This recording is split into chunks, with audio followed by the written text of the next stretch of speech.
If you have a tendency to procrastinate until the last minute on anything and everything, this video is for you. Motivation is a nuanced subject, especially when it comes to those who are neurodivergent, chronically ill, or disabled. My hope is that this will be one more piece of the puzzle to helping you move toward your goals. Hi, I'm Cassie Winter. Inside my signature productivity and self care program, The Action Navigator, I help neurodivergent and chronically ill individuals just like you master a toolset for genuine self care and a bias toward action, so they can choose where to spend their precious time and energy to create the life they want. Now it's your turn.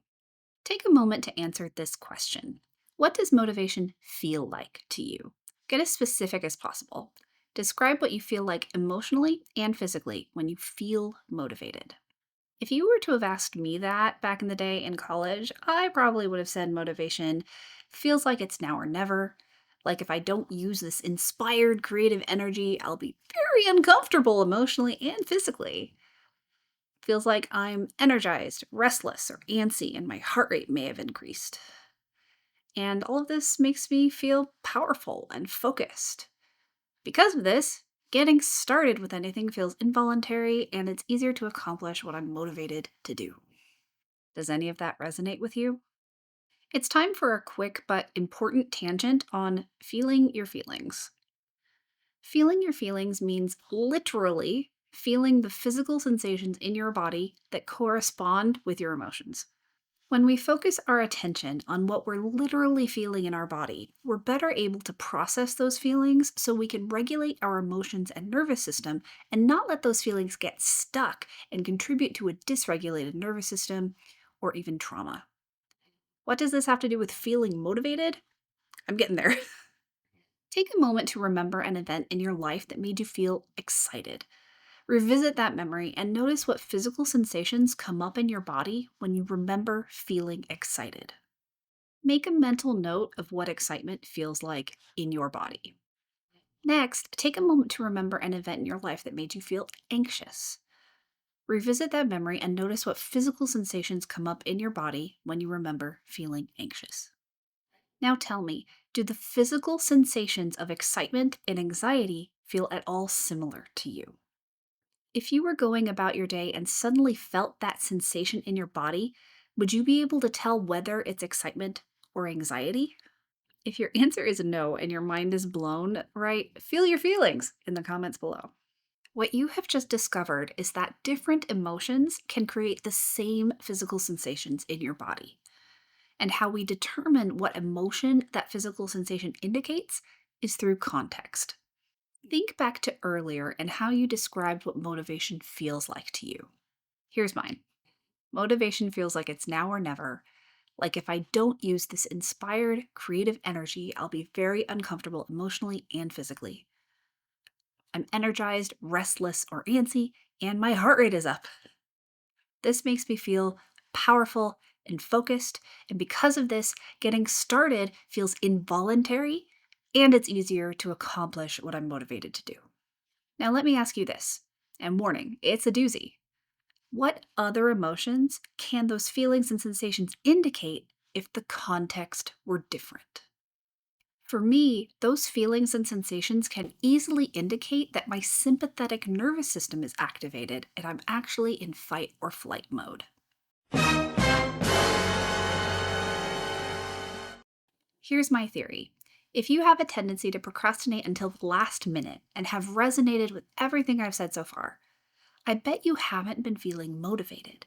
You've been experiencing fight or flight and mistaking that for motivation.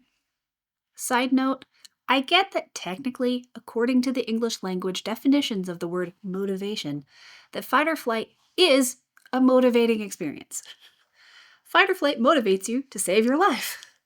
What I am saying is that fight or flight isn't the only physical experience associated with feeling motivated. If you're always waiting for the physical sensations of fight or flight in order to feel motivated, of course you always wait until the last minute. That's when fight or flight kicks in. If you feel personally attacked by what I just said, I invite you to take a deep breath with me.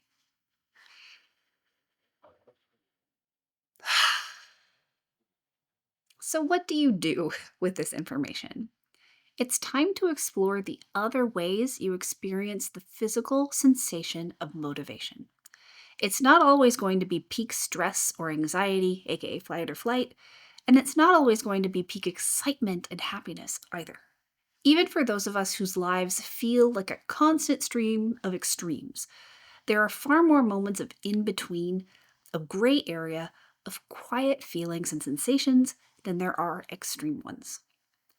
This means that your next steps are to be curious about what other feelings and sensations indicate motivation for you, and to keep in mind that they're probably going to be a lot less extreme than peak excitement or fight or flight.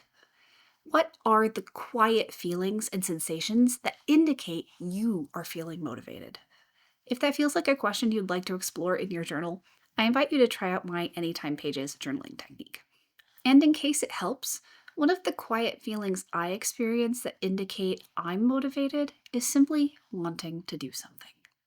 Something I used to say all the time was, I want to do XYZ. For me, what that really meant was I was always waiting to feel fight or flight in order to do what I already wanted to do or needed to do. When I stopped waiting for fight or flight and listened to the quiet wants and the quiet needs, I didn't have to go looking for motivation. It found me.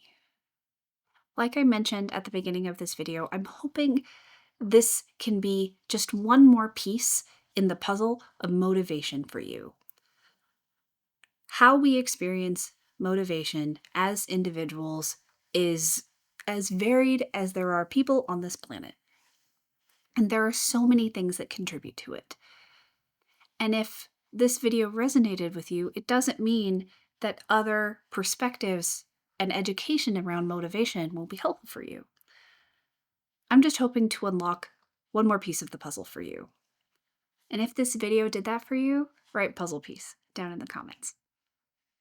Earlier, I mentioned my signature productivity and self-care program, the Action Navigator.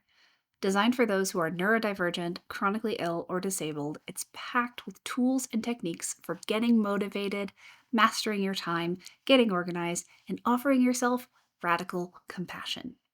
If that sounds like exactly what you've been looking for, use the link in the description box below to learn more.